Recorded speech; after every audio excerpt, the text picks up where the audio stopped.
Sud Radio Conseil de famille. La chronique patrimoine avec Finvestment Manager. Finvestment Manager gère vos actifs financiers au plus près de vos objectifs. Bonsoir à tous, bonsoir Stéphane Moller. Bonsoir Olivier.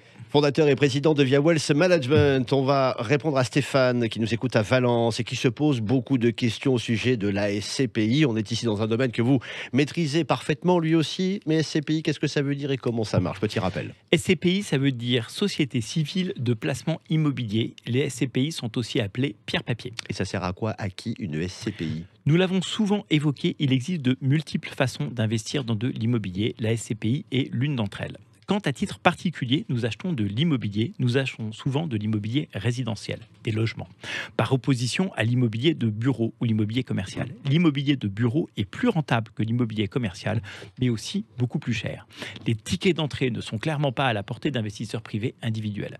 C'est toute la pertinence de la SCPI qui est un outil de mutualisation qui permet à des investisseurs, parfois plusieurs milliers, d'investir ensemble et de mutualiser le risque de leurs investissements immobiliers. Et dites-nous Stéphane, quel est le business model d'une SCPI? Il est assez simple. L'immobilier de bureau doit rapporter entre 8 et 9% par an. Une part de ses revenus sert à l'entretien des immeubles, la gestion locative, payer la fiscalité locale. Une part est mise en réserve, de sorte qu'il reste entre 4 et 5% de revenus fonciers à distribuer aux détenteurs de parts de SCPI.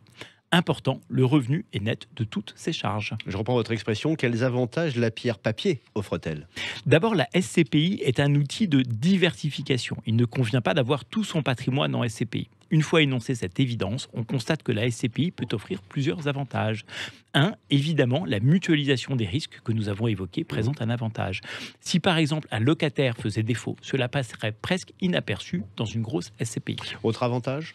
Deux, les performances passées ne préjugent pas des performances à venir, mais fort de ces 4 ou 5% de rendement par an, la SCPI est globalement assez rentable et offre une rentabilité très stable. C'est convaincant, c'est un argument. D'autres avantages encore peut-être? Oui, je pense à la facilité de gestion. Avec des parts de SCPI, vous recevez un revenu foncier et vous n'avez entre guillemets rien à faire.